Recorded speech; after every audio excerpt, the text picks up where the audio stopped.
recently that you're out of a fucking job. And so that's just furries getting mad about being outsourced. Well, like, here's what my point is, right? Is that these people are actively doing a disservice to artists. Like, I'm thinking about it. I'm just thinking out loud here. I think I care about the artists the most. I do. Because I'm the only person who's willing to tell them the truth. I'm the only person who's being honest. These other people aren't being honest. They're not thinking about reality. They're not thinking about what's going to happen. They're not thinking about what's best for this person. They're thinking about what can I say to make people think that I'm a good person. It's disappointing. And you've got people like me. Luckily, you guys have got people like me that can keep the record straight. You know, I can keep people on an even keel. But this is sad. It is. They sing about this clip. Yeah. They're just the first ones getting hit. Well, these just people on Twitter, right? But all I'm really saying is that the truth hurts. It is. And, yeah, when you see, what's this here? When you see a hole in a ship and you tell them it's going to sink, they tell you you're lying. Yeah, exactly. They call me, a bad person because I don't believe in the captain. No, bro, like, there's a hole in the ship. That's it. And so anyway, there's a lot of people crying about this and people getting mad. But I just want to go and show everybody that, I mean, to be fair, this person is actually saying it's not going to happen, which, I mean, it obviously is, it's already happening. But when I see a lot of these people, it's really funny for me because all of them, none of them are even, they're not even addressing what I said. Imagine how much a plumber would charge to fix whatever's going on in this toilet. What? Like, this got nothing to do with what I'm saying. And so anyway, what's the rest of it? Asman's having a job that didn't exist 20 years ago, talking shit about one of the most important fields that can define and understand human complexity. That's just a gross and vile person. It just doesn't mean anything. None of this means anything. Like, what about what I said? What about the fact that this is happening right now and it's getting bigger, better, and more powerful every day? And nobody wants to talk about that because all they want to do is look good on Twitter. And it's sad because I'm trying to help artists. I'm trying to help people. And everybody else out there is trying to help themselves by farming attention and trying to look like a good person. And I'm the only person that cares about the truth and really cares about artists. I have the authenticity to tell them the truth, right? And that's really all there is to it. And this is the other thing. Sure, yeah, the most humble, I know. You seen Son's tweet? Which one? About the Daily Wire? I did see that. I thought it was funny. I appreciate it. Yeah, what a nice guy, right?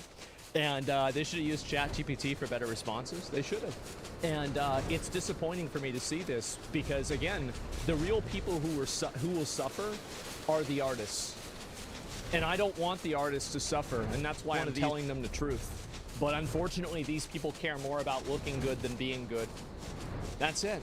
You've defended art so much in the past, and yeah, no, I absolutely have. And even Cody's best memory is that painting from your mom. Yeah, of course. But, you know, some people don't want to look at reality and they're afraid of it. The consumer suffers too. Why do you think the consumer suffers? So this is the problem that people don't understand with AI art. Everybody says AI art is slop, but we live in a world full of hogs. Nobody cares. That's great. Oh, you think it's slop. That's fine. But there's hogs everywhere. Get mad all you want, but people are going to watch this and they're not going to give a shit. And that's it. They can't always... Yeah, why are they always so aggressive to you? The reason why they're aggressive to me is because I tell them the truth and they can't refute it. And they can only attack me as a person because they can't attack what I'm saying. And that's the reason why they're so upset. And they see a person who's like me, who says the stuff that I say, and it makes them upset and angry. And I think that's really the reason of why it happens. Have you been to a modern art exhibit? Human slop? I don't know. I mean, it doesn't really matter. Like, the thing is that art is in the eye of the beholder, right? The consumer is never wrong in matters of taste. I mean, there's like 50 different phrases that people use that you know, encapsulate the way that the human mind perceives art. And the one, like, commonality is that it's subjective, basically, right? And so if people see value in AI art and they like AI art, then they're going to look at it. And there is no amount of, like, screaming, crying, and shitting yourself on Twitter that's going to make a normie like care about this. They just don't give a shit. People don't care about the process, they care about the result.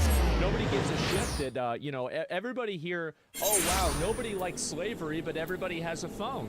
Well, how do you think they got the cobalt from the phone? Well, probably not through a living wage, you know? I'd assume that. And so these people don't give a shit, right? No, none of these people really care about these issues. And that's okay, they don't have to care about the issues. But the sad thing is that they're painting a reality for artists out there that is damaging for them, and ultimately the artists will have to pay the price because, oh.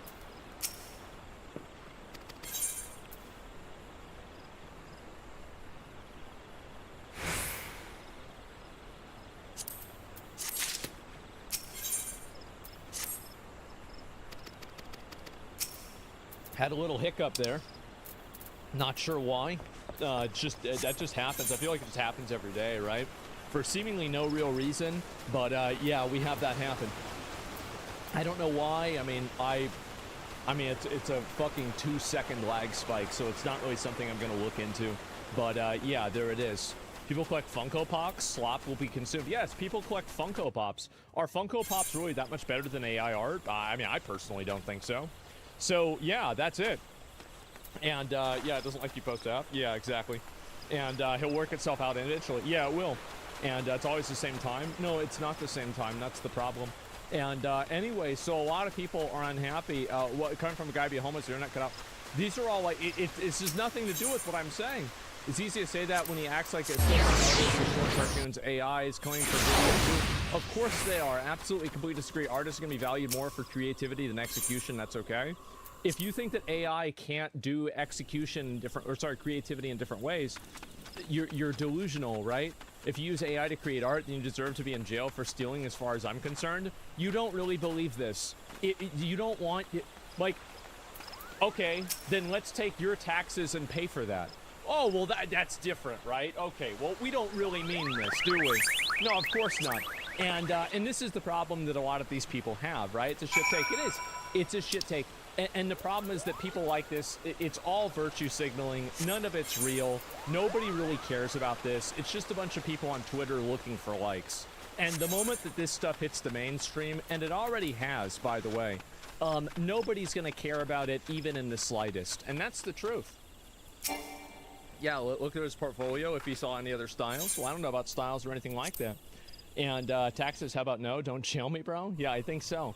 The larger humanity gets, the more slop will be accepted. It's only because people who agree with the statement. Yeah, and that's always how it's going to be. People bought NFTs. Yeah, people bought NFTs. If you think that AI art is over the line, I don't know what to tell you. So yeah, I've seen this a lot, and there's been a lot of people unhappy about like my opinions on this AI art stuff. And I want to say that, again, everybody is mad, but nobody is saying I'm wrong. And I find that very interesting. I wonder why. Actually, I don't wonder why. I know exactly why that is. And so does everybody else. It's disappointing to see. And I feel bad for the people who are going to get their jobs replaced. But you can't stop progress. And AI art is, it's going to be progress. That's it. People are always afraid of change. Wouldn't that logic, if I draw a solo leveling character, I go to jail for stealing someone else's art? Yeah, but like people like this, they don't really think about what they're saying. It's just like, again, it's just a meaningless, thoughtless platitude on Twitter, right? I mean, it's just nothing, it's not worth taking seriously or listening to in any sort of a serious sense, you know? Hassan blocked Elon after challenging him to a fight me in Elden Ring. Calls Hassan a chicken shit retard.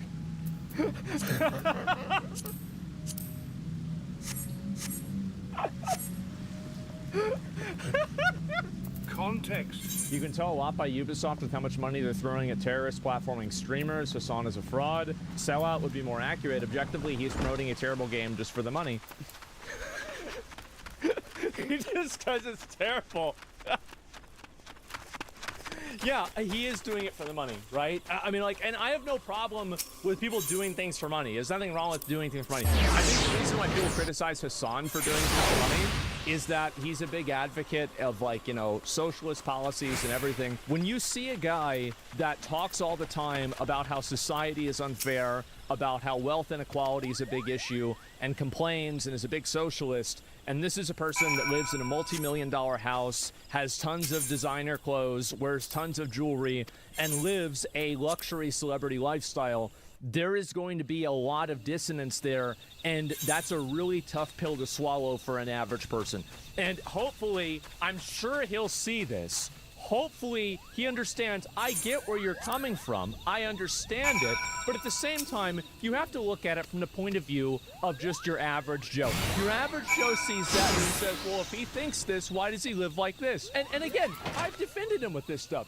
Houses in LA are really fucking expensive. I know that. I looked at him. So somebody tells me he gets a $2.7, $3 million house. I know what that is in Austin. I've looked at him. But at the same time, that's not going to... some guy that lives in Wichita or fucking, bumfuck Mississippi, they see $2.7 million house. They're talking about, like, I don't know, like the White House or something, right? Like a massive mansion. Hassan blocked Elon after challenging him to a fight me in Elden Ring. Calls Hassan a chicken shit retard. That is so fucking funny. Wow. And then Hassan, I actually... Did Hassan beat the DLC in Elden Ring? I don't think he did. I wonder who would win. Actually, this would be so fucking funny if this happened. Oh my god. Good for Asmongold. Oh, he's talking about me. So finally, see guys, I told you he'd come back around. It's fine. And yeah, so true. Good for me. Yeah, another call for violence. I don't know how. It's not necessarily good for me that there's a call for violence. Maybe it is because it means that people are talking about me. And yeah, there we go. Holy fucking shit. Hassan is such a chicken shit retard that he blocked me. Oh my fucking god. I would, dude. If they want to do it, I would love to see a 1v1 of Elon Musk versus Hassan in Elden Ring. But the thing is that we have to, both of them have to stream it. Because we have to make sure that it's actually Hassan playing the character and it's actually Elon playing the character, right? We can't have any ghost, like you can't go and be like, all right, I'm going to start playing. And then you call in, some like Dark Souls 3 PvP extra here, right? So you have to have it happening live stream, right? That's 3 out of 5. Okay, here we go. Let me see if I can find this. Oh my fucking god. Elon Musk says Hassan is a fraud after taking multiple Assassin's Creed Shadows sponsorship. For me to play Assassin's Creed.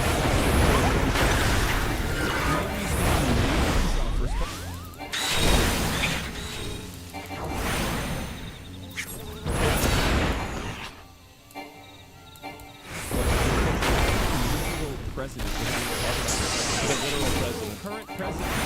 The shadow president. He's doing call-out posts. Calling freaking fraud on his website. The fuck? How can you tell me that I am not a gamer? How can you tell me that I'm not a gamer when the president of the United States of America, perhaps the planet, is freaking out about my gaming? He's not the president of gaming, let me tell you.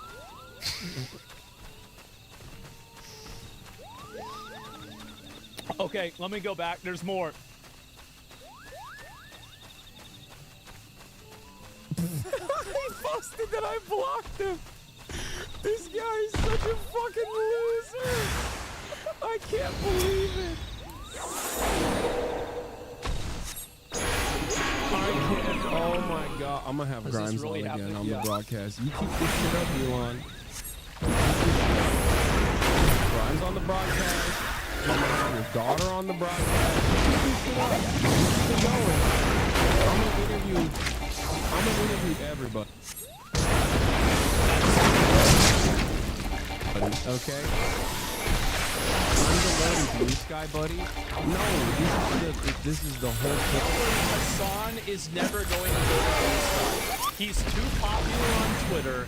He's not going to go to Blue Sky, okay? I'm going to say it, and it's fine, right? I mean, you don't see me going over to streaming on Party or something like that either. Like, I understand it. It's fine, but that's it. Point. No, I did block him. Yes, it's not a lie. He blocked It's right here on screen. Of course I blocked him. Man. I don't want to see his fucking post, dude. What do you mean? If there's a post that is relevant, Megaphonics will let me know. Okay? Trust me. Yeah, I blocked him because I couldn't. It was so much. It was always. He posts so much.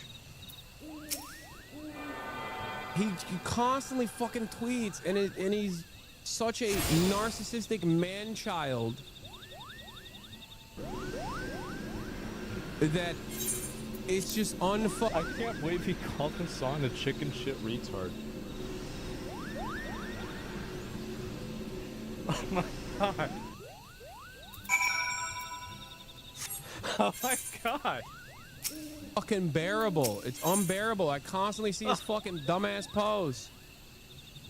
Jesus. Okay, all right. There's more to this too, right? There's got to be more to this. Welcome to the club. Oh, he has this guy banned as well. I think this might be this might be the whole thing. Oh man. Wow.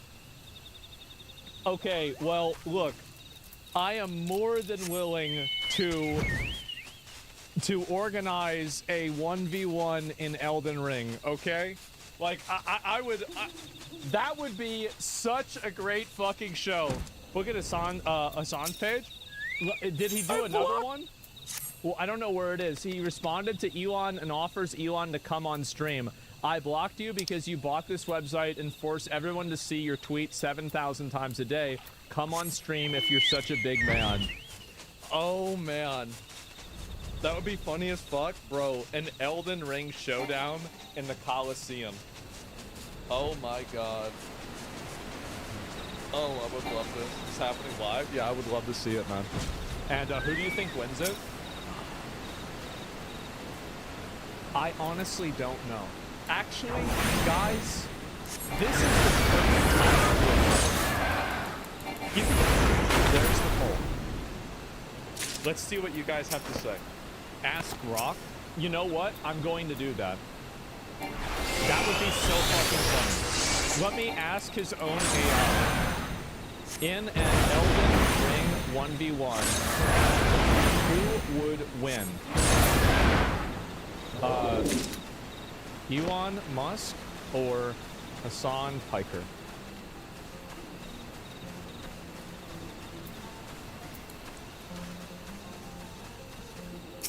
Predicting the outcome of an Elden Ring 1v1 between Elon Musk and Hassan is speculative, but can be informed of what we know about their gaming experience in the game.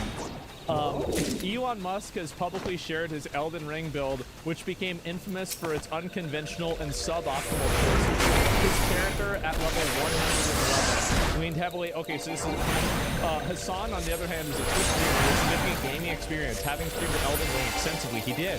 And having known to tackle the game's challenges live, including rage quitting after struggling with an NPC invader, Mad Tongue Albrecht. Wait, isn't that the one in Roundtable Hold? Despite quickly defeating the first boss, Margit. This indicates he's comfortable with the game's difficulty and has practical experience with its mechanics, even if he's not immune to frustration. Okay, in a duel of 1v1, Elden Ring heavily favors skill, reaction time, and build efficiency. Musk's heavy, clunky build would leave him vulnerable to a mobile opponent who can dodge and punish slow rolls. Hassan, with his streaming experience, will likely have a better understanding of the game's meta, could exploit this by using a faster weapon like a katana or a rapier. Bro, he's bringing out the Moonveil, or spacing Musk out with spells while avoiding his attack.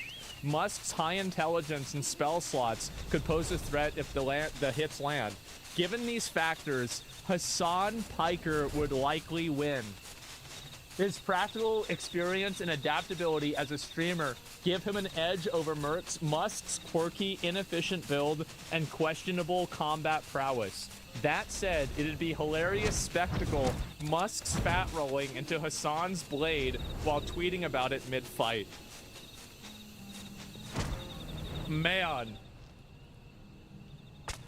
The chat thinks Elon would win. Yeah, I know the website crashed, so it's not calculating a lot of the votes.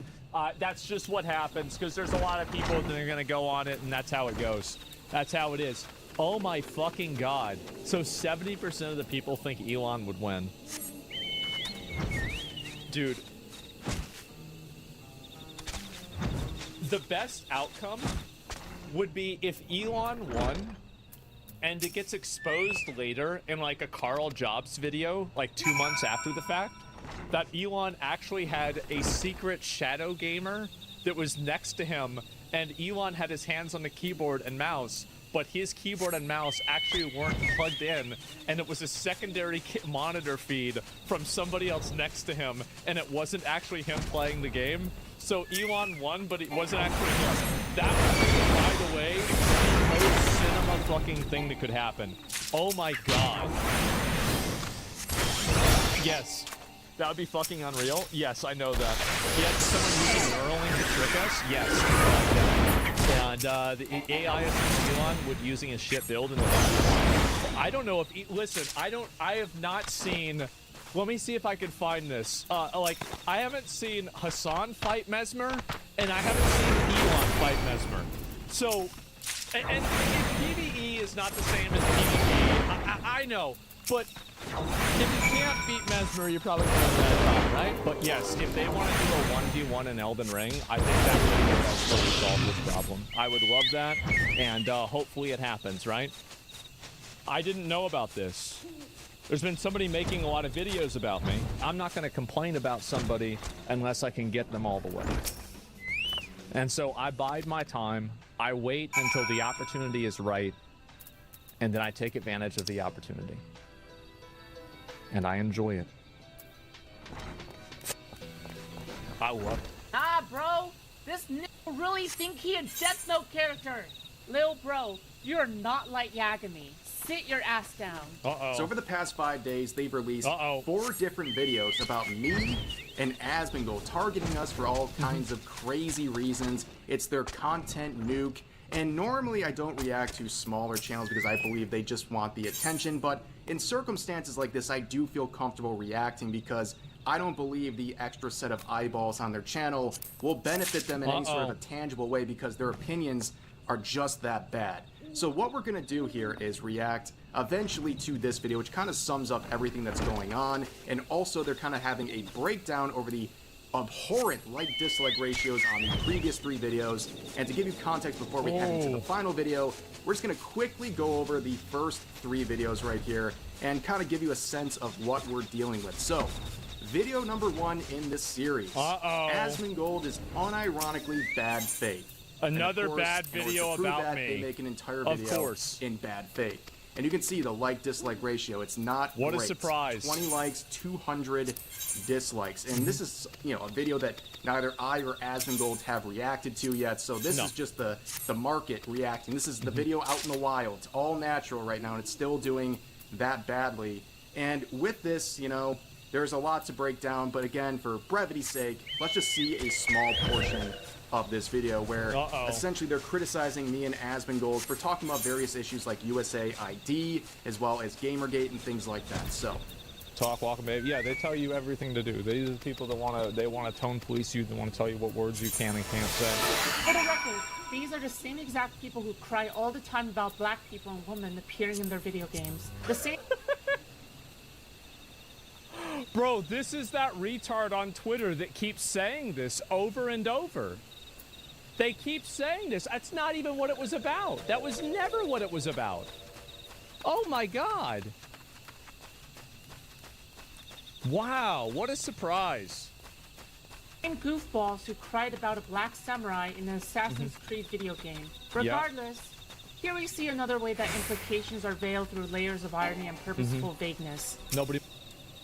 okay, so they're basically saying that me and Asmongold are freaking out over Yasuke. We hate Yasuke because he's a black man in a video game, which is not the truth whatsoever. People are not criticizing Yasuke as a character in Ubisoft's implementation of this character because he's simply a black man.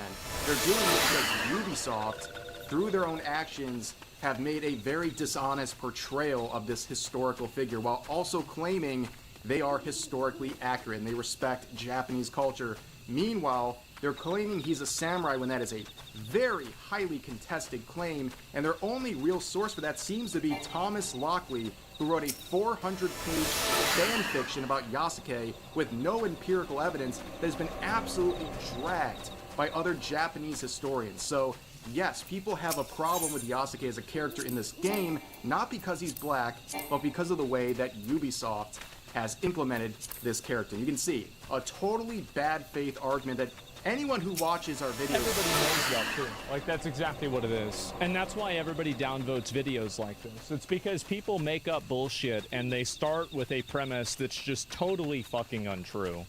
And then they turn it into something that's completely different. Would never believe for a second, and that's how they start off this whole thing. And they just, you know, yap over and over again about USA ID. They have a big issue with us criticizing USA ID. And eventually they end the video by saying something along the lines of, they don't believe that Asmongold and myself actually believe our own opinions. Which, right, of course. Okay, I guess. But that's kind of how they started off my video. This is the second video in the saga here. Apparently, he also sucks, and it's titled Red Says Desu. Man. Unironically, bad faith. And you can see that the dislike ratio is not too great on this one either. But this is how they describe my content, and then I'll explain kind of what happened in this video. Correctly. This ultimately brings us to Rev Says Desu. Rev is a commentary channel that often covers gamer news. However, if you look at all of his videos, you can clearly see they have a slant to them. His commentary oftentimes appeal hard. I mean, how do you say that when every video is bad about somebody yourself? How do you do that? I mean, I feel like this is like, yeah, what are you talking about? This analysis knowing that this is what works best for their channel.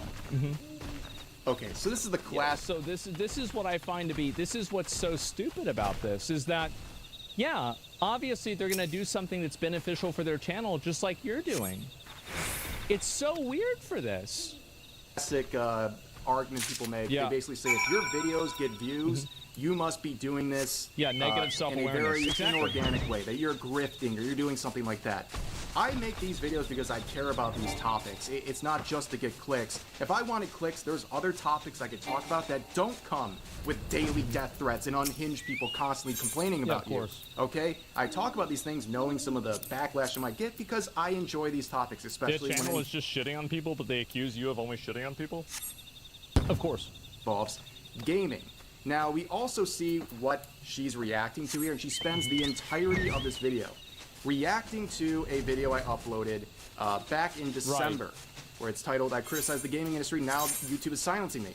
So what happened in that video is I was reacting to a situation where a previous video got age restricted, right? And I thought it was very unfair, and I made a video about it because that's what YouTubers do. When you have issues with YouTube, you make a tweet about it, and then you make a YouTube video about it, and that solves the problem typically. And that video, after I released it, within 1 hour, the age restriction was removed. Now, in that video, I talked about an observation I made about the gaming industry where a lot of companies want to make these promotions centering around Christmas-related themes, but they never say any sort of dialogue along with it that says Merry Christmas. They always use Happy Holidays, and I think that's just like a PC approach to things. It's not meant to be a super deep topic, and you can disagree with it, that's fine, but I'm just raising that for context because the video was age-restricted as a result. And in this video, Food Shops claims that, like, I'm trying to morally grandstand here and have this performative outrage where I'm saying I'm being persecuted because of my beliefs and these topics involving Christmas and all this stuff. When I only brought up the topic for context to explain why it's so frustrating that I got an age restriction for sexual content. So that topic... People always just make shit up like this. This is the problem that a lot of these people have, is that this is one thing that I've learned about the internet, is that basically any sort of drama or anything like that happens, it's just shit up, and they don't actually even care about whether it's true or not. Their role is to just spread negative information about somebody that others don't like. That's it. That's literally all it is. I covered was completely benign, but then I get hit with an age restriction and then that appeal rejected within 5 minutes for sexual content, including nudity, which obviously didn't happen. But they tried to, in bad faith, misrepresent what I'm doing. And also throughout this video, to wrap this one up, they basically try to gaslight the viewer into believing that I don't have any clue how YouTube works, but they do. They claim on the one hand... If they knew how YouTube worked, they would have more than 3,000 subscribers. That me going to Twitter and YouTube was just performative outrage that doesn't actually fix anything. And that the real solution was instead to go to the YouTube creator help on your main page and then talk to some consultant there, which is insanely stupid. That doesn't work. They pretty much have no power on that chat line. They can't fix hardly anything. 90% of your issues, they can't even begin to address. So that's stupid. And then they also disputed my claim that in January, there's definitely a downfall, a ramping down of ad revenue typically on YouTube because after the holidays, advertisers aren't as gung-ho with YouTube and their campaigns there because people just are broke from the holidays. They're not spending as much money.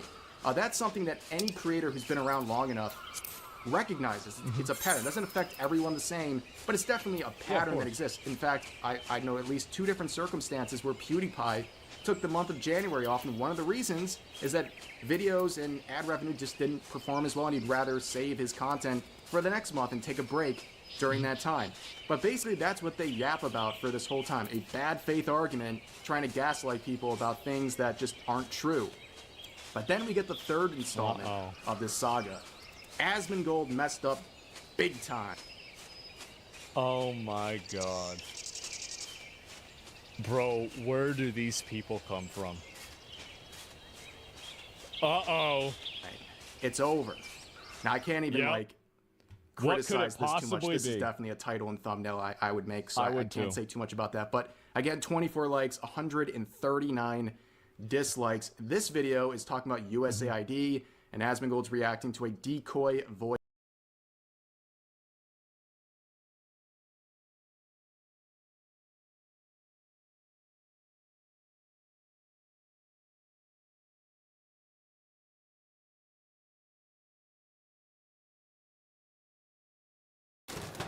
Bro, do you believe these idiot liberals?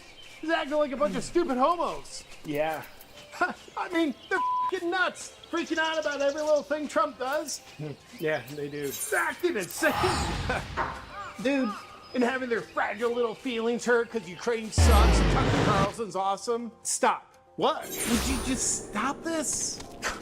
I'm just telling the truth. Bunch of brainwashed morons. I don't see what your problem is. You used to be a liberal. That was a long time ago. I'm a conservative now. That was until January. Well, a lot's changed since then. Well, everything's still the same. You just recognize it now. But no, I mean, things are different now. People have gotten way more psychotic. Like all these morons vandalizing Teslas. Huh? Let me ask you this. Do you think vandalism's wrong? Of course. I'm a rule of law kind of guy. Always have been. All right, let me read you this. In May of 2020, you tweeted, "It's hard to be mad about vandalism when it takes place in the system of oppression." Those are just words. And you set buildings on fire. Not very many. I mean, listen, like these nut jobs today calling Elon Hitler, it's like Elon derangement syndrome. This is a new thing. When January 2021, you tweeted, "Trump is literally Hitler." Well, that was Trump derangement syndrome. It was different. It's the same thing. No, but seriously, bro, the psychosis has amped up. Like those ugly fat on The View crying racism about everything. Am I right? And you think you never did? No, I never did that. In April 2022, you tweeted, "America is addicted to white supremacy. I grew up feeling superior. How white of me." I don't recall the context in which I wrote that. So you don't see it. It's like, it's insane today. Like, we have people that are obviously men putting on a dress and then trying to pass as a woman. You lived as a woman for a year. It's a very confusing time for me. I mean, dude, people today are getting their 11th booster. You got your 10th one. Well, yeah, I mean, it made sense up until that point. Look, dude, I think it's wonderful that you've changed your mind about things and you've grown as a person. It's just, you act like you're some kind of hero conservative leading a charge against the establishment. I think I'm having a stroke. But the truth is, it was the people 5 years ago who were speaking up that had real bravery, because they had to face actual risk for speaking up. And they kind of pioneered a path for slow learners like you, where now it's easy to be a freedom-loving patriot because there is no risk, and it's actually the cool, trendy thing to do now. And instead of being so critical all the time towards brainwashed leftists, I think you should show them a little compassion and understanding, because you used to be like them just a short time ago, and you still have some liberalness in you. I don't think. Hey, retard! See, you do, and it's okay. You're right. I mean, it just pisses me off seeing all these liberal men acting like sissies. They're not teaching the next generation how to be real men. Sometimes I just wish they'd grow a pair of balls. Dude, you got your balls chopped off. I did, didn't I? I wish I didn't do that. Let me tell you about cocoa flavanols from Black Forest.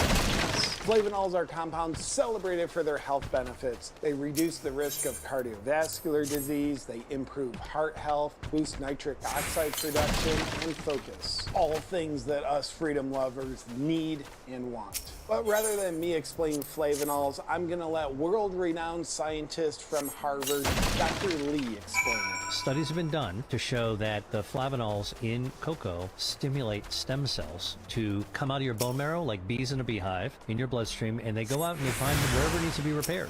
Your heart, they'll fix it. If it's in the liver, they'll fix it. Your skin, they'll fix it. And so you can eat high flavanol cocoa in order to be able to actually get the stem cells to work a little bit better. How do we know this actually functions? Works a clinical study with high flavanol cocoa to show that men who are in their 60s with heart disease, they could actually put on 2 cups of dark chocolate hot cocoa a day for a month. Double the amount of stem cells in their bloodstream, and their circulation improves. And then what's even more important and impressive is that there was a study called the study that was completely recent that showed that eating high flavanol cocoa decreases the risk of cardiovascular death, right, over a period of... Like a statin. Like a statin, exactly. Except made with by eating the same thing. So we're not telling people to go out to have chocolate, which is a confection, which has got a lot of sugar and all kinds of other stuff in it. But it's the stuff underlying Underneath it, the core of it. Flavanols, the healthy stuff found in cocoa beans, are typically lost through traditional chocolate processing. That's why my friends at Black Forest Supplements have created the world's first high flavanol, high flavonoid cocoa powder. It's not only delicious and only has 30 calories, but it can also help your body boost its natural stem cell production. Boost nitric oxide, generate brain power, reduce inflammation, increase stem cell production, and extend your lifespan by drinking a delicious cocoa powder. I've been enjoying this delicious treat. I feel more energy and a little bit of brain fog I would sometimes get. We have to take care of ourselves because nobody else is going to do it for us. So check out Black Forest Supplements high flavanol cocoa powder at blackforestsupplements.com/awaken. And they're offering a special deal for the next 48 hours. It's 40% off while supplies last, and this gets out of stock all the time. So hurry up and stock up now while you can for 40% off. Just visit the link in the description or go to blackforestsupplements.com/awaken.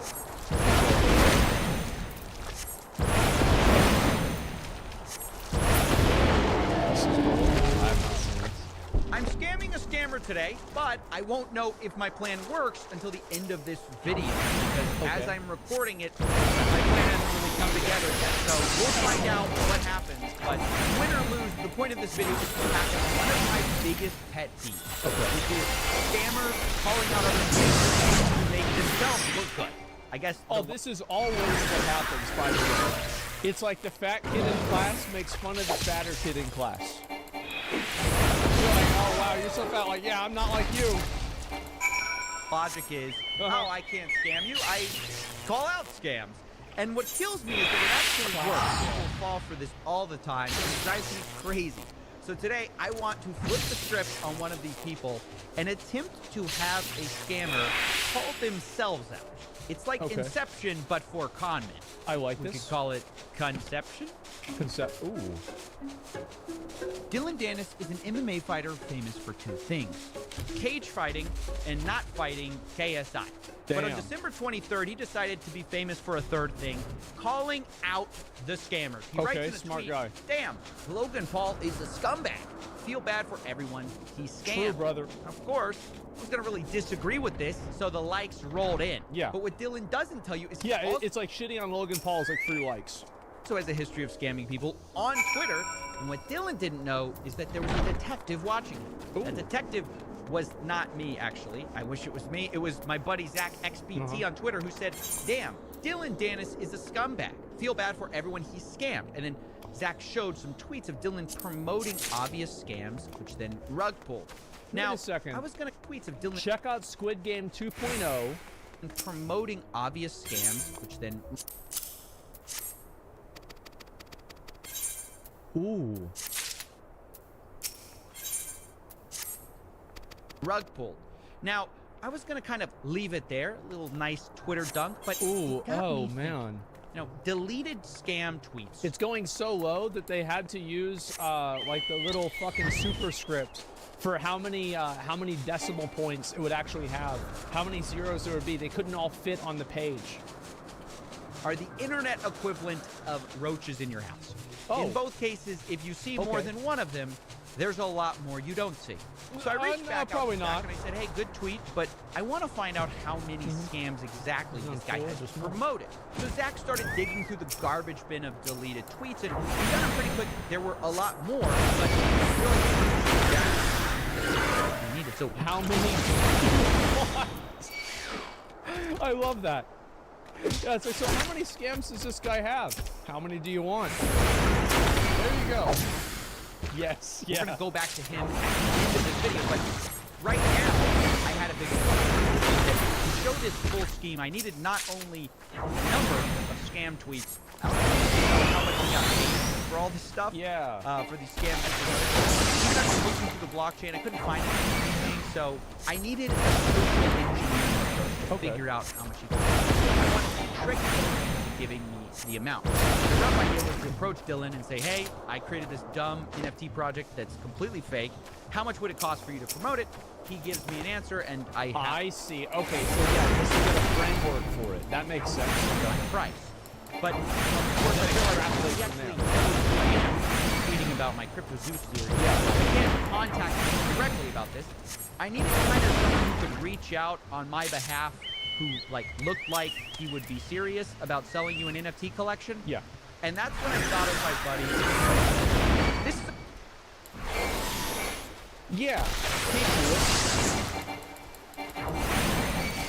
This sounds like a guy that, you know, if you're talking about long-term financial investment,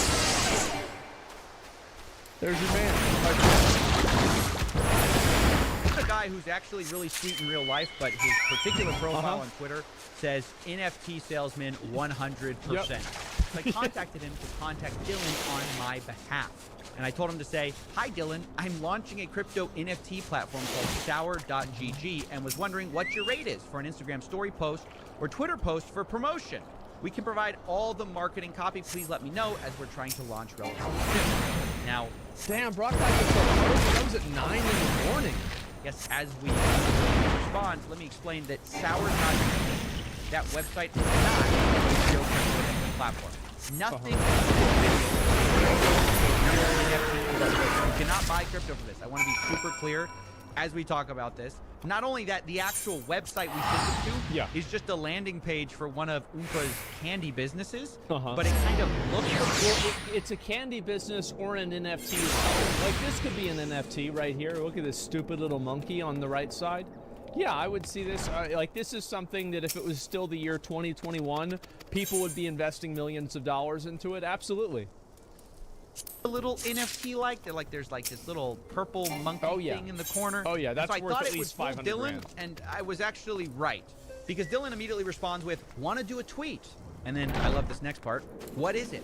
I like the order of that, you know, Yeah. like, let's promote it, and then underneath it, What are we what am promoting? I promoting? Yeah, exactly. And it's at this point I realized that this is not only my chance to find out how much Dylan gets paid for all these scam promotions, it's also my chance to test Dylan Dennis. He says Logan Paul is so bad, he feels so bad for the victims, but let's see if he's so different. So I decided that this fake NFT project I would be pitching him was going to be just like CryptoZoo. In fact, to do this, I basically copied...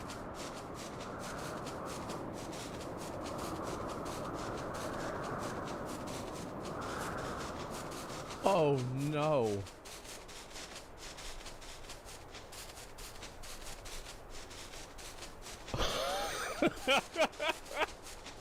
almost word for word CryptoZoo's white paper, saying the following. Sour.gg may appear to solely function as an NFT collection. Which, I mean, to be fair, let's be fair to Dylan. Dylan never read either one of these, okay? Much more.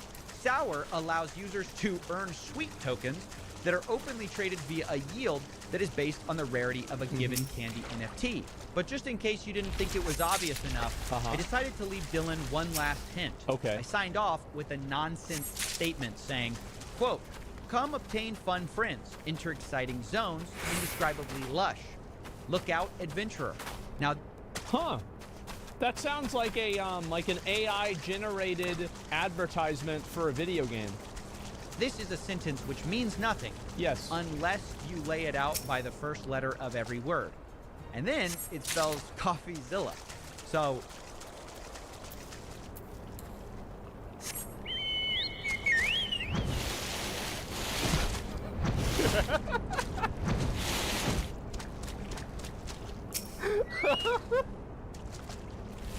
Oh no! Don't say I didn't warn him. And obviously, even if I had warned him, Dylan Dennis surely wouldn't promote a CryptoZoo project, Can't right? believe this. Because, you know, he feels too bad for the victim. He wouldn't promote something nearly identical. Oh, wait. He said, sounds dope. Damn, and bro. then eat? Question mark? And at this point, I'm just a little surprised by how easy this all is. Of course. Zero due diligence is being done here. We have created the weakest facade possible for an NFT scam. They're like literally telling him this is a scam. And he's like, no, it's not. Like, no, we're literally scamming you. No, you're not. I'm not being scammed right now. What do you mean? No, I'm not. There's no way I could be getting scammed. Absolutely not. And he's just immediately on board. Of course, he was wanting the money. For a price. I mean, that is the one thing he actually did care about, which might not surprise you. And it's the one thing he actually pushed back on, because I told him I wanted to pay him $1,000. He'd want more. He said, that's pretty low for me. So we negotiated and landed on a payment rate of $5,000 for a 24-hour post about our NFT project, which does not exist. After we settled on that, he sent me payment information, which really established a lot for us. We got answers. Yeah, it told it where his wallet was and what it was, so you can look all that stuff up. Oh, yeah. To most of our questions. First, how much he gets paid per post. We also got an Ethereum address from Dylan, which I hoped was going to link to all his other payments. The gift that keeps on giving. But I didn't give him enough credit here. Dylan gave us a brand new crypto wallet just for this transaction. See, the reason why is that Dylan might have already been exposed for previous wallets that he had, so he's learned his lesson. Dylan's a smart guy. Seems to imply that he probably makes new wallets for every new deal he does, which is pretty shrewd. And at this point, I realized I had a choice to make. I could take what I learned, present it to you guys, and stop this little charade I had with Dylan and make my video. Thank God this video. Dylan would just keep doing this because his fans wouldn't know. That's right. Or I could try to teach him and his fans a lesson in a bit of a different way, which is actually pay Dylan to post a link to our fake NFT project.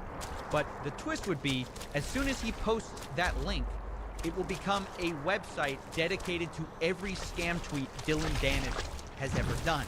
And remember that this website would be linked by Dylan Dennis himself to all of his fans. Oh, God. Oh, man, Dylan. Oh, Dylan, you fucked up so hard. Oh, my God. Oh, fuck, man. Directly showing them proof. Fucking finesse. Yeah, this is so good.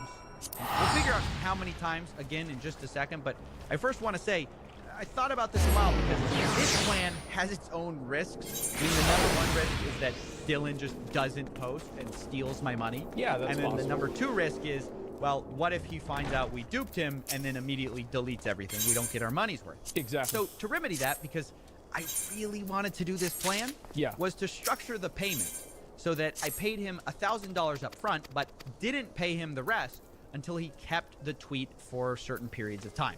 And to my That's fine. Okay. surprise, he agreed to the terms. Right. And so this is where I'm going to leave things with him at this point. Because he was gonna I have tweet a it lot out of no matter things what. to do Yep. before Friday, which is the day I told him this whole fake thing is launching. Yes. So I'm going to go do that and go get prepared for Friday.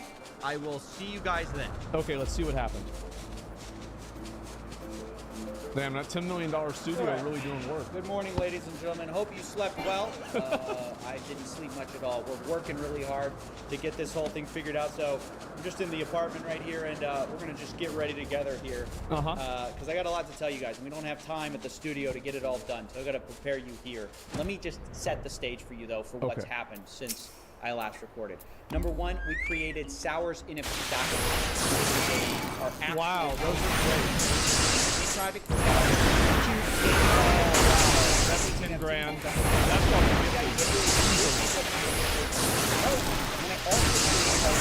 Switcheroo website. It's a website with all the previous transgressions. Now, the fucking eyes. People who are a bit concerned that maybe I haven't fully been transparent with Dylan. Maybe I should be more transparent with him about what's going on, so he doesn't say I trapped him in this whole thing. Cover our bases here. Dylan to sign. Okay. And in it, I lay the whole thing. This is where he probably will catch us.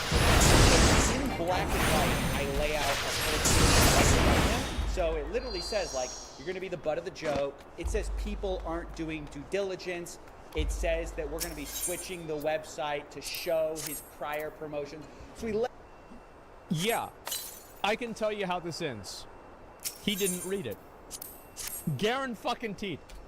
lay out the whole thing there. Garen fucking T. He never read it. On is he's not going to read any of this. He's just going to see money and just sign it. Yeah, because it's a big giant black block of text. I think it fits. Hopefully we don't end up sabotaging our own project by double checking, covering our bases here.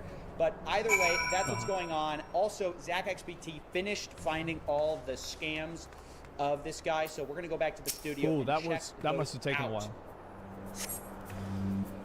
All right, okay. I'm back, and we have the results from Zach. He found over.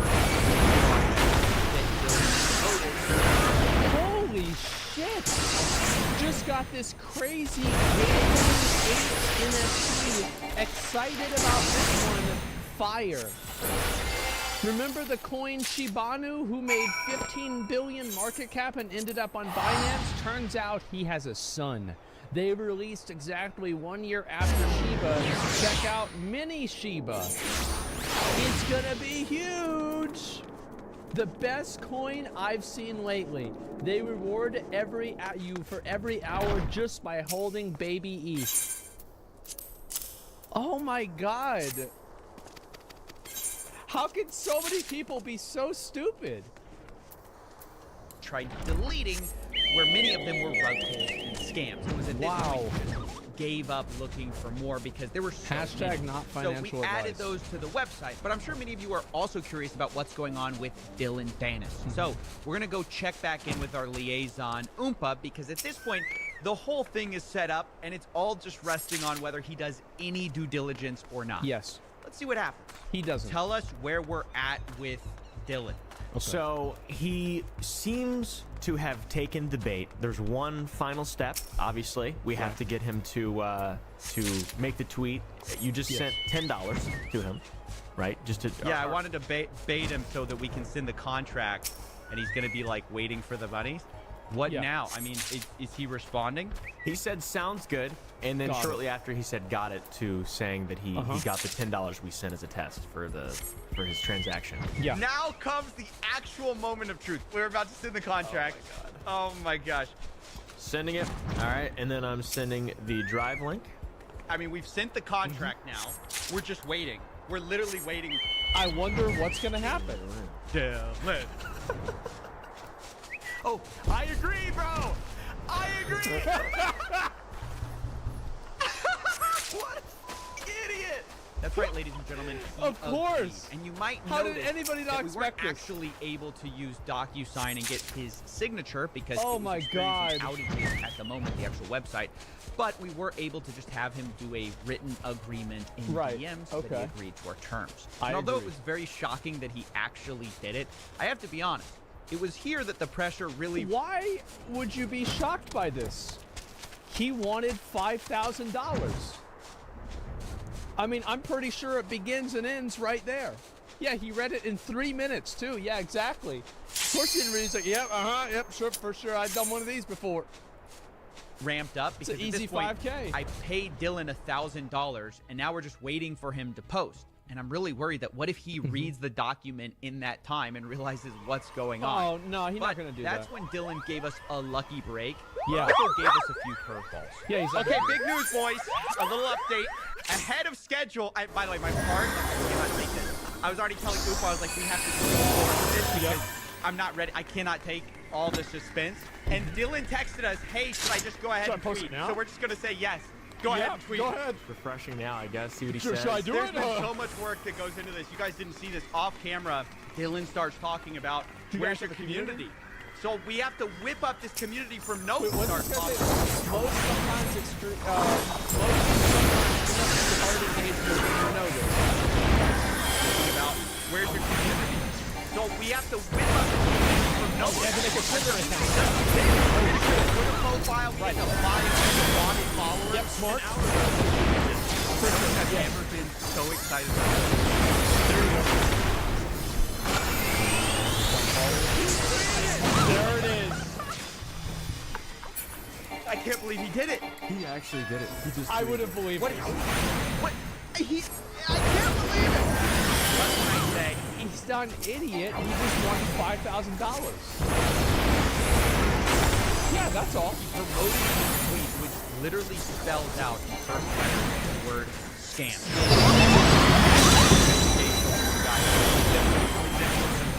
Zero work vetting the project contract. Well, he did do work. He vetted the amount of money that he would get.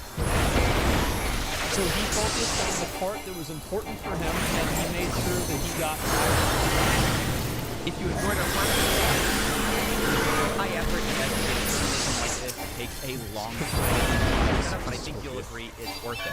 I also want to give a big thanks to both Oopaville and Zach XBT who helped me put this off. Please go follow them because they're helping us get to the point where influencers will wonder when they take these skills in the future, am I agreeing to be the butt of a joke? And of course, the answer to that question in the skilling NFTs is always yes. When asked for a comment on the story,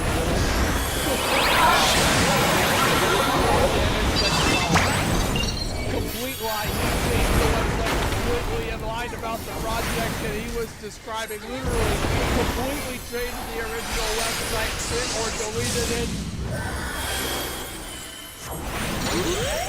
True, brother. True. When asked about the contract he signed, laying out the details of that, Dylan Danis did not respond for further comment.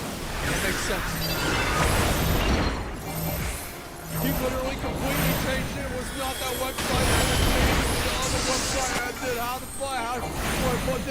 Because it wasn't one other website. How we fucking go? Yeah, guys. This is such a good fucking video. Holy shit! Like, I didn't think the video was good. Oh my god. This is amazing. What in the fuck, man? Show your contract. He's like, wait, whoa. And then yeah, this is so fucking good. These Coffeezilla videos are just like, how is this not his magnum opus? And then this shit comes out, and in a way, it's even better because it's just so fucking stupid.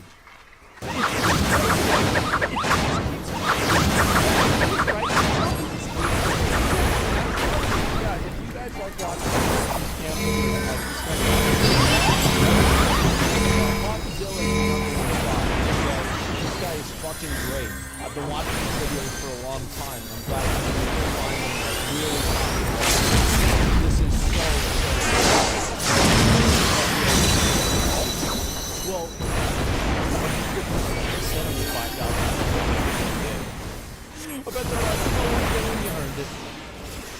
me give you the 5 grand.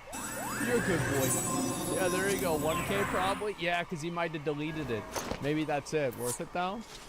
Yeah, his instructing finger is pointing at Logan right in his eye. Well, the thing is, like, everybody always wants to shit on somebody like Logan Paul because it's easy. You see what I'm saying? It's very easy to just go and be like, oh, well, Logan Paul is bad. Please give me likes. But the difference is that in a lot of these cases, they're doing the exact same thing. They're just trying to make themselves look better in the context of this other person. Does that make sense? They had to pay it and some in a contract? Yeah, exactly. Did he admit to purchasing bot accounts? That's against TOS, bro? Oh, I don't care about TOS. Why would I care about TOS? What do you I give a fuck about TOS on a website? It's funny. Yeah, who wrote the TOS? Some fucking guy? Some guy? Who cares about what he said? It doesn't matter.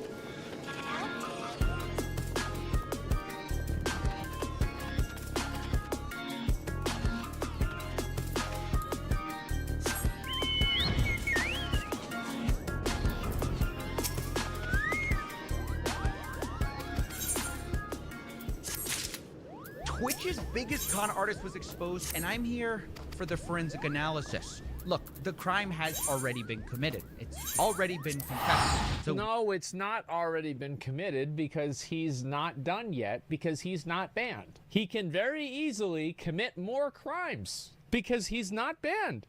Keep that.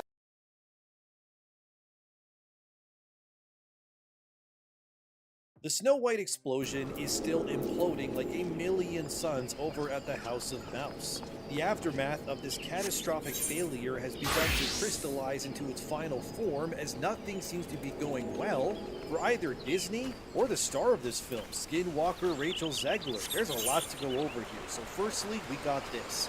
Is Rachel Zegler suing Disney over Snow White controversy? So according to Bollywood News, there's rumors that Zegler's team are now preparing to sue Disney as well as other mega movie studios for terminating her future contracts without reason. These companies include Disney, Sony, Paramount, and Lionsgate, which were all allegedly having roles in potential franchises set up for Rachel Zegler to star in, following the expected success of Snow White. In a perfect world, Rachel would have just smiled and waved. And then the movie would have come out, made $1 billion probably, and then everyone would be having lobster steak dinners. And Rachel would cement herself as the future A-list girl that every studio would be fighting over each other to hire in the future. Like I said in other videos about this, she really did win the golden ticket to fame that anyone would kill to get. But now, due to her political comments and her bashing of Trump supporters too, it has now turned everything into complete and utter chaos, as you will see. If Zegler were to sue Disney, and more for dropping her, it would need to be for a good reason. It's very likely within those contracts with not just Disney, but the other studios that they have what are called termination clauses. These are usually placed in to ensure that the agreement of money and such can be withdrawn and terminated if certain things are met. An obvious example would be Disney could say, if you say something anti-Semitic, we can terminate this contract. And of course, Zegler's lawyers would have to read that first, discuss it with her, and then when all parties would agree, they would then sign it. Same thing if an actor says, I don't know, something racist, or God forbid they end someone's life, you know, there's loopholes to these sorts of things that can very easily terminate these clauses. So in Disney's case, they could be just using the overall state of Snow White failing and just saying, look, she cooked us and made us lose millions of dollars, so we're now cutting the contracts and wiping our hands clean of everything. Now obviously, a contract can't be null and void just because an executive says that the vibes were off, bro, but perhaps they could use her rallying for Palestine, or the whole Trump support thing, their loophole, as in Disney, to get out of any contracts with Zegler in the future. But this then brings up another whole can of worms, of course, because then you can argue, well, Rachel saying free Palestine is not really racist towards anyone, and she is an American and is able to say what she wants, and you're right, she can. It is not racist to say free Palestine, and it is not racist to say I hate Donald Trump, or I hate his supporters even. I'm paraphrasing here, but that's the gist of what she said when Trump won the election via her Instagram page. Either examples are not necessarily racist in any way, shape, or form. Are they controversial? Sure, yeah, depending on who you ask maybe. But citing it as racism or extremism, it's a bit of a stretch. However, we do know this isn't the first time that an actor has gotten removed from a movie franchise for simply saying Free Palestine. Remember that Melissa Barrera, that's the former lead of the Scream movies, was also removed from that franchise and other movies in the future for her comments saying Free Palestine too. The more detailed reason for why Barrera got let go from Scream, and this could also be why for Zegler too, is because the studio behind Scream, which is Spyglass Entertainment and Paramount, likely saw Melissa Barrera's comments about asking fans to donate to Palestinian efforts as an act of, and I'm not saying I agree with this, but I'm just telling you what is happening, they may have seen it as a support of terrorism. Is it terrorism or not? I'm not going there. Don't even ask me. Oh boy. Now, just saying that I already know how many people will have their own opinions on this from all sides, and I don't blame you, I'm not here to tell you what is right and wrong. And following this, Melissa was, as we all know, let go from her agency, Spyglass, all of it. She was kind of like Gina Carano before her. Made an example out of, if you will. And with Rachel Zegler here, it's sort of the same thing, right? She said, Free Palestine and screw Trump. But I think the difference here between her and Barrera is that Melissa Barrera didn't have a $300 million movie that could be a potential billion-dollar success bombing because of her. And obviously, as we know, a lot of these movies, like Snow White and many other remakes, are paid by investors who work with these companies like Disney.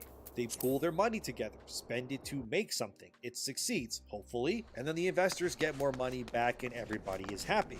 And when the investors aren't happy, but when things don't go well, in this case very, very poorly as Snow White according to Fandom Pulse, Snow White expected to have 60 to 65% decline in second weekend at box office, pacing for total loss between $250 and $350 million.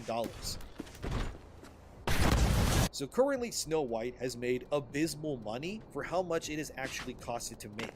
And because of this, like I said, those investors who invested in this movie's success are going to be very livid knowing that they lost tens of millions of dollars because of Rachel Zegler. Snow White, by the way, in its second weekend is only positioned to earn, according to analysts, about $15 million.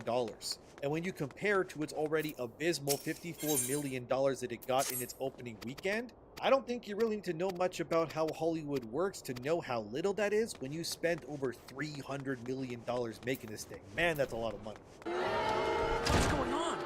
Why don't they like it? We spent $250 million on this. Look, the domestic, that means Canada and America in total, analysts believe that Snow White will only make $69 million in total in its entire run. To compare Snow White to an actual Disney remake success, let's go look at 2017's Beauty and the Beast. It made $504 million domestically and over $700 million overseas, bringing its total to $1.2 billion in profit. So you're comparing $504 million to 69. Yeah, it's not even remotely close. Snow White won't even break maybe even half of Beauty's domestic total worldwide once this is all said and done, when it should have been as successful, if not even more so, than Beauty and the Beast when it all came down. But the potential suing situation with Zegler and these companies is something that could explode even further. Because in Disney's case, maybe it's more justified in their eyes when Zegler literally cost them hundreds of millions of dollars in losses already. However, in those other said it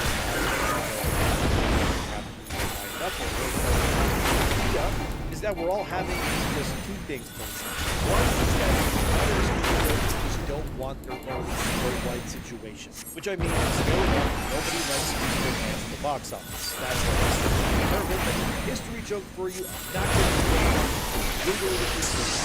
But I think the other reason, this is where I think Zegler all of this is something called blacklisting. Unless you somehow don't know what that is already, blacklisting is when your face is banned from being associated with actors like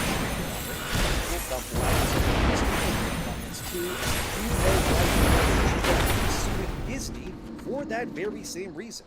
And Gina's comments, where she compared the whole COVID vaccine thing to being Jewish during the Holocaust with how people were being singled out and ridiculed for not taking the vaccine, and then there were talks of putting people who don't want to take the vaccine into camps around this time. This is all real, by the way. I mean, it was only 5 years ago, but it was nucking futz, dude. You were probably alive during that, I'm guessing, dude. But look, the point is that Disney for that, which means if we circle it all back to Zegler, technically they blacklist sure they can. And if Zegler has those contracts and there's no mention of the clause that says that he's eliminated for saying political blacklisting, that could encourage Zegler to leg up on Disney. So, what would be the end game goal here? Well, probably if Zegler, like Gina, were to win her case, it would result in a few things. Gina Carano has it in her lawsuit that if she wins against Disney, they both gotta pay her damages for, removing her from Star Wars, but also, she demands in her clause that Disney reinstates her so that she can continue working in that franchise again, effectively restoring what she was in terms of star power. I think Gina could win her case, and however, I don't know if she can use a studio to make a project like Star Wars again. So maybe asking, would you even want to work with the people? Clearly, either. In Zegler's case, Blacklisted and had these hidden prove that Disney has wrongfully terminated her alongside the other contracts all within her right of free speech. And again, simply saying free Palestine is not against free speech, but people will argue back and say you can say what you want, you are not free from the consequences of your actions either.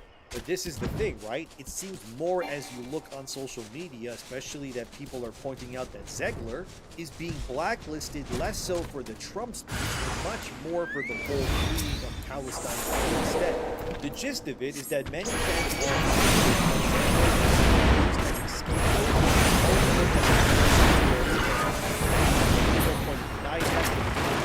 now it's not country and anything. You can't blacklist someone in the country. Yeah, I like it. Someone goes, that's it, you're out. It doesn't make any sense. But of course, when you place the war against those two nations, one another, the people of Hollywood who are pro-Israel, Palestine as a declaration justifying or maybe even side. So, to say this entire situation isn't a gigantic mess soup full of barbed wire and grenades, that would be an understatement. Whoever the hell is the lawyers that are on Zegler's side here, they are gonna have their work cut out for them, dude. Because having to justify and convince a jury that Disney, of all people, is in the wrong when it comes to them severing their ties with Rachel Zegler, that's going to be insane.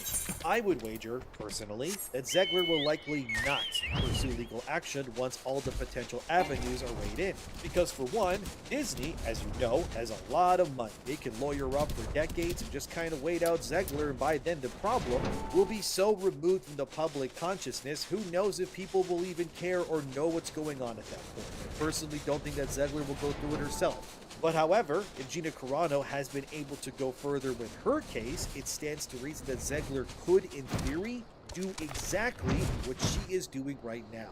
Because in both cases, these actors had their livelihoods essentially ruined forever for their right to freedom of speech as American citizens. And in Zegler's case especially, ironically, because of Trump now being in power, who she hates obviously, his legislation is very much pro-free speech and protecting American rights no matter what. So in a weird twist of events, Zegler could in theory use the new legislation's pro-protection of her rights and renewed patriotism of American values to combat Disney more effectively. Gina Carano, however, was fired when Democrats were coming into power like Joe Biden, and freedom of speech was clearly suppressed. And remember that during this time that Elon Musk didn't actually own Twitter yet, which is where Gina's comments originated from. So Gina is suing Disney while being blacklisted in a much different era and time than that of Rachel Zegler. And because of that, Skinwalker Zegler could have an angle, maybe. However, it's not all sunshine and rainbows. And I think this is another thing that Rachel could use to her advantage. So, Jonah Platt, who is the son of Mark Platt, that's this old guy producer of Snow White, he's on screen, publicly decided to attack Rachel Zegler via a comment that he posted online. Jonah Platt is a former actor who obviously didn't really resonate with audiences, since most of you probably don't even know who he is. Anyway, he runs some sort of podcast now, I guess. But in all honesty, any kid of Mark Platt doesn't really need to do anything anyway, because that guy is filthy rich and all his kids have had golden spoons in their mouths their entire lives, so they can really only fail up much. Anyway, Jonah Platt decided to comment on Rachel Zegler and the whole Snow White thing in his now deleted comment that he was clearly told to remove after Disney caught wind of it because he was only giving Rachel Zegler more ammunition. Said this: "My dad, the producer of an enormous piece of Disney IP with hundreds of millions of dollars on the line, had to leave his family to fly across the country to reprimand his 20-year-old employee for dragging her personal politics into the middle of promoting the movie, for which he signed a multi-million-dollar contract to get paid and do publicity for," Platt wrote in the now since deleted comment. According to Variety, The Hollywood Reporter, and People, this is called adult responsibility and accountability, and their actions clearly hurt the film's box office. Jonah Platt would continue. "Free speech does not mean you're allowed to say whatever you want in your private employment without repercussions. Tens of thousands of people worked on that film, and she hijacked the conversation for her own immature desires at the risk of all the colleagues and crew and blue-collar workers who depend on that movie to be successful. Narcissism is not something to be coddled or encouraged." So, this comment from Mark Platt's Nepo baby son got a lot of people riled up on social media, and oh boy, it was not good. As one user said, "Just realize they're scapegoating Zegler to cover for the fact that Snow White is underperforming because the other lead is a baby-killing dare who also happens to be the worst actress ever known to man." We're talking about Gal Gadot, by the way, but as you can see, this whole thing is a mess. You got one side saying they ain't watching it due to Zegler being in it. But then the other side doesn't really want anything to do with Snow White either because of Gal Gadot being in it, and yet as fans are constantly pointing out that the only person who is being reprimanded and attacked in this whole thing by Access Media is usually always Rachel and not really Gal, and that it's not fair. To say this whole thing is a freaking mess, dude, that's an understatement, but it proves how when money is on the line and reputations are at stake, that none of these people are really your friends when push comes to shove. In general, nobody really wants to be associated with someone who is considered social poison, and yet we're seeing this alarming trend where if people support one side of this war, they get excommunicated from Hollywood. So let me ask you something, and you can comment below if you want. But if you had to pick one of the two actors here to be the main reason as to why Snow White is bombing, is it Rachel Zegler or is it Gal Gadot? Let me know. It seems more now than ever the part of why this movie is bombing is yes, the Trump stuff, but it seems that the Palestine angle is far more what's angering fans, as this user said. Funny how well Hollywood and everyone in it can separate the art from the artist until it's a 22-year-old Colombian American woman speaking up for Palestine. And another user would also chime in. "I stay out of celebrity stuff because I'm not friends with them like you all, but this is a disgusting coordinated PR attack on this woman for showing support to Palestine. Juxtapose it with the swooning I had to speak out Gal Gadot crap. Rachel, you are my friend. Stay strong, girl." Then the Mary Sue of all places, which is a hive mind of feminist agendas, had this article. "This Rachel Zegler hit piece just made her seem so much cooler than she already was." The article begins with, "Variety seemingly wants us to blame Rachel Zegler for the box office of Snow White. On the contrary, she's the only reason I went to see it. But in a new piece from the outlet, Zegler is made out to be the villain of the story. Instead, she looks super cool." They continue, "The issue with Zegler, according to the Variety piece, was that she wrote and always remember Free Palestine on social media. Okay, she's right. But the piece does not paint Zegler's support of Palestine as a good thing. Instead, it is seemingly on the side of producer Mark Platt, who reportedly flew to New York to tell Zegler to take it down. She did not, and of her co-star Gal Gadot, who recently got to have an entire part of an interview dedicated to her explanation of her support of Israel." I could go on, but the rest of this article pretty much surmises that the Mary Sue believes that there's a clear agenda against Zegler here, and that the powers that be are trying to bury her when instead the opposite is happening on social media from her supporters. Millions of people, mostly of whom seem to be women actually, are advocating and openly supporting Rachel for her comments about Palestine. So in a weird way, Rachel Zegler has become the martyr, I guess, of this entire situation, but also blossomed into some sort of political righteous icon, if you will, from the ashes here too. She kind of went from being the internet's punching bag to its Joan of Arc, if you will, for many of these people. Of course, the Mary Sue does glaze the movie, saying stupid things like Snow White's original version is bad because she runs into the woods to take care of 7 old men, which, like I said, it is a pro-feminist website after all. But at the very least, it seems anyway that these hit pieces by Access Media are having both the desired and undesired effects in equal fashion. Like I said in my previous video on this, while support for Rachel is cool and all, the truth is that thoughts and prayers aren't exactly going to pay her bills or pave her way to her next movie. Because despite the Yas Girl and Slay Queen narrative, the people supporting her are not exactly within a position of power to necessarily allow Rachel a way back into Hollywood themselves. And it puts this Snow White movie in a really bad spot, all things considered, because these fans, they want to support her.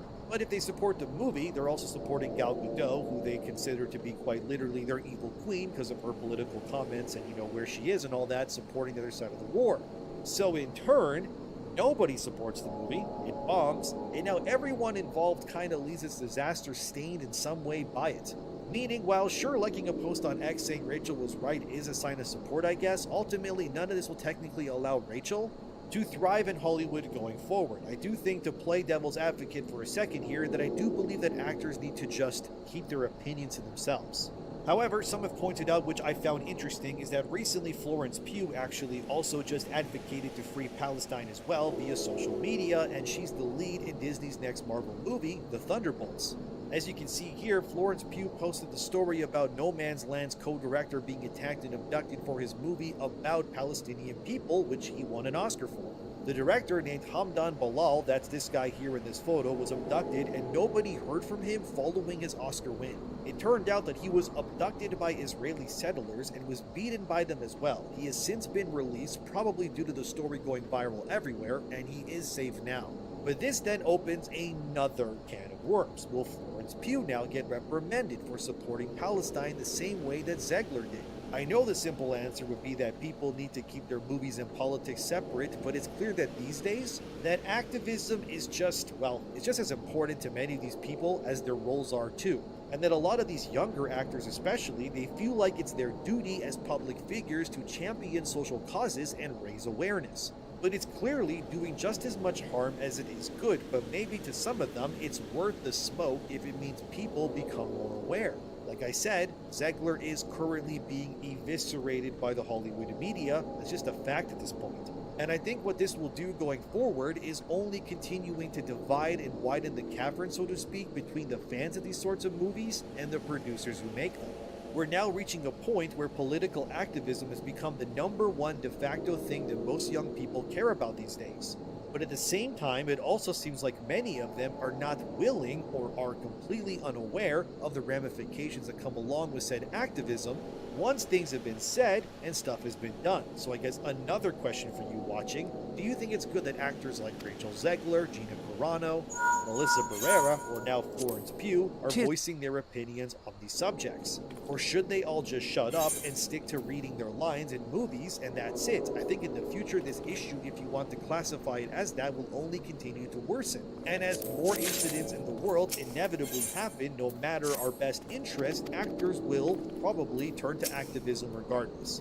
And to end this video, I just want to bring to the attention of you all what Variety, the original website that made the hit pieces against Rachel Zegler, had to report via the Academy about Hamdan Bilal, the co-director of No Man's Land that was kidnapped recently. The Academy Awards said, on Wednesday we sent a letter in response to reports of violence against Oscar winner Hamdan Bilal, co-director of No Man's Land, connected to his artistic style. We regret that we failed to directly acknowledge Mr. Bilal and the film by name. We sincerely apologize to Mr. Bilal and all artists who felt unsupported by our previous statements and want to make it clear that the Academy condemns violence of this kind anywhere in the world. We abhor the suppression of free speech under any circumstances. Well, That's rich to see them say that and then this happening now, but only after people brought it to the attention so harshly to the point that the Academy, Variety, and other publications couldn't really ignore it any longer due to political views or positions.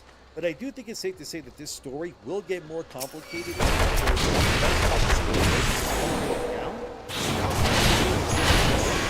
Rachel Zegler very much could see them for terminating his contract and speech. But will it fall on deaf ears, or could this all become a rallying cry that the whole suppress the thoughts or beliefs? Look, I'm not saying I'm a fan of Rachel Zegler. I respect anyone's right to regardless of the opinion. Sure, we should be allowed to criticize them back, but terminate and silence or censor them? No, that's just censorship, and it's a no-go for me. But what do you think? Let me know, subscribe, and keep you guys up to date on the story as it evolves. Thanks for watching, and I'll see you next time. Snow White and the Seven Deadly Sins is now in theaters, and it looks like the movie is pretty much imploding at the seams, and that's probably the nicest way to put how this movie is going right now. However, of course, like always, when another slopfest gets released and underperforms, it's our fault that such a thing has happened again. So, let's dive into this. Apparently, if you don't like Snow White, it's 'cause you're racist. This comes from CBC.com. Why are there so many controversies around Snow White? In this article, two people who call themselves culture critics try to decipher why everybody is just turning on Snow White these days. These two culture critics, which is not a real job, not only prove that they know nothing about the culture they talk about, but refuse to actually address the multiple elephants in the room. One critic here named Christina Escobar says this is why Snow White failed. Listen to this. So first of all, obviously, there's a pattern where Disney does these live-action remakes. They put women of color in the star roles, and then they leave them up there to fry more or less. They do not provide additional support, they don't back up their actresses, and we've seen this for a long time in their studio down to the original release of Star Wars and Kelly Marie Tran. She got a ton of hate. Mark Hamill spoke up for her, but Disney didn't say anything, and so this is their pattern. That's not true at all, and allegedly these culture critics are proving they clearly are just pushing some stupid forced agenda to bypass the real reason why Snow White has been failing the way that it has. First of all, claiming that people don't want to see people of color in things is, well, stupid. There have been people of color in movies since well before any of us were born. This whole shtick that people don't want to see a black woman or a Spanish lady, let's just call it what it is. It's cope.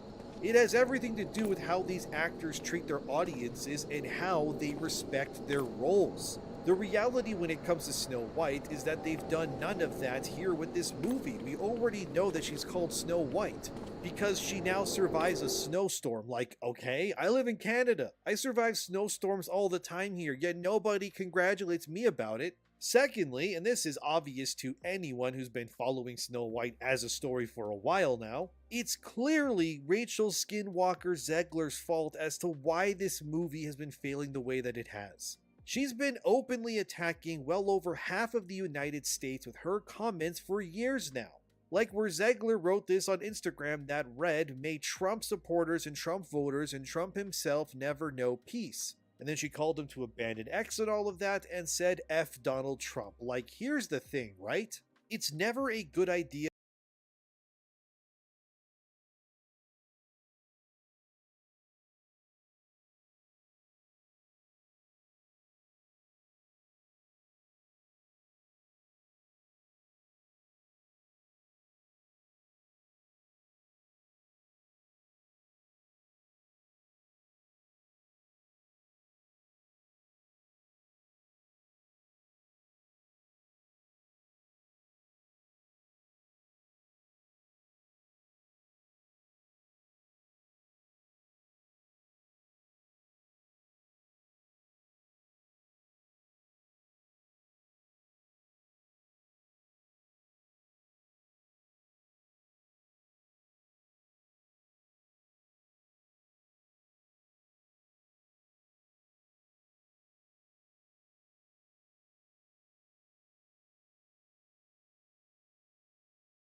They're rising now, the judges returning to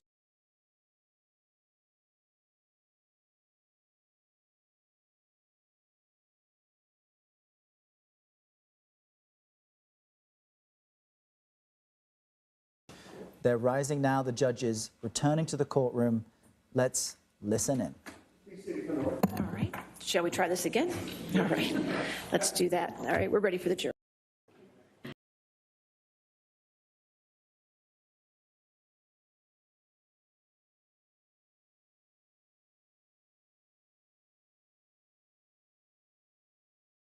An emotional courtroom as the victim's father took the stand, his impact statement offering a lesson in forgiveness. I blame the devil who misguiding you and misleading you to do such a horrible crime.